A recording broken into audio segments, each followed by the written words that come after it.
Well good morning people के छ हालखबर फेरि पनि स्वागत छ तपाईँहरूलाई मेरो युट्युब च्यानलमा र आज चाहिँ म वास्तवमा के कुरा लिएर आएको छु भनेपछि अब भर्खरै जापानमा बस्ने अब निहोङ्गाको पढ्दै अब निनेन्से पढ्दै गरेको चाहिँ हाम्रो विद्यार्थीहरूलाई के भन्न चाहन्छु भनेपछि अब सेन्मन खोज्ने पालो पनि भयो होला होइन।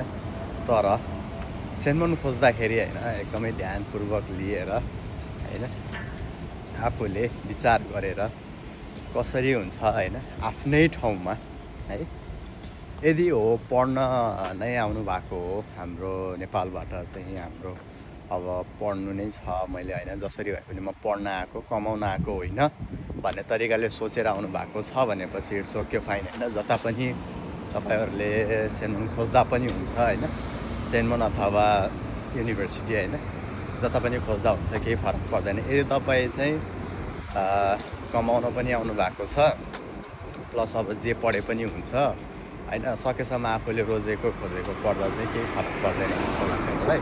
आफूले रोजेको खोजेको पढ्दाखेरि पनि मजाले आफ्नै नजिकै है पहिला अहिले जति पनि निहोङ्गाको पढ्दै हुनुहुन्छ त्यहीँ जहाँ बस्नुभयो किनकि मेन रिजन भनेको काम होइन किनकि अब हामीलाई कामले गर्दाखेरि नै आफ्नो सेखाजु चलाउनु पर्ने हुन्छ होइन।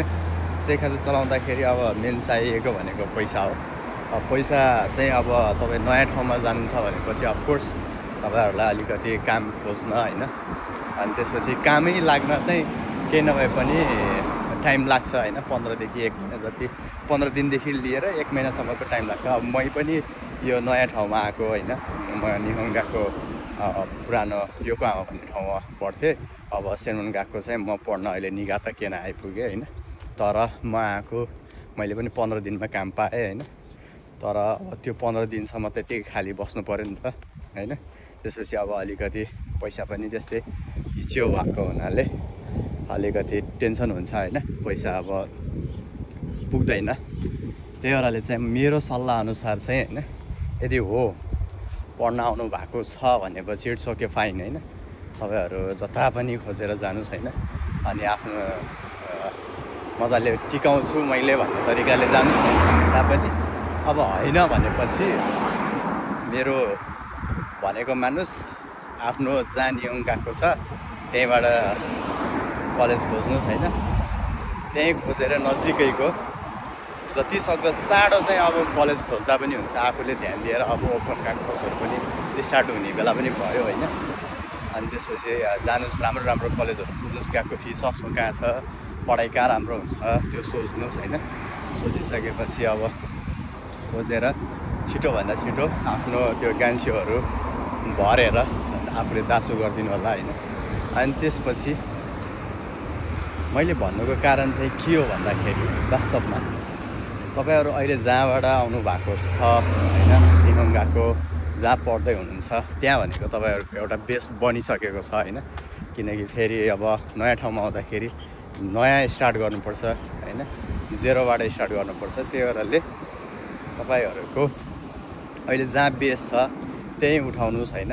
अब सोचिन्छ धेरैजना अब मेरै पनि थटले अनुसार के भन्छ जापान त जता पनि एउटै त होला नि भन्ने सोचेर चाहिँ अब आइयो होइन। तर सोचेको जस्तो हुँदैन।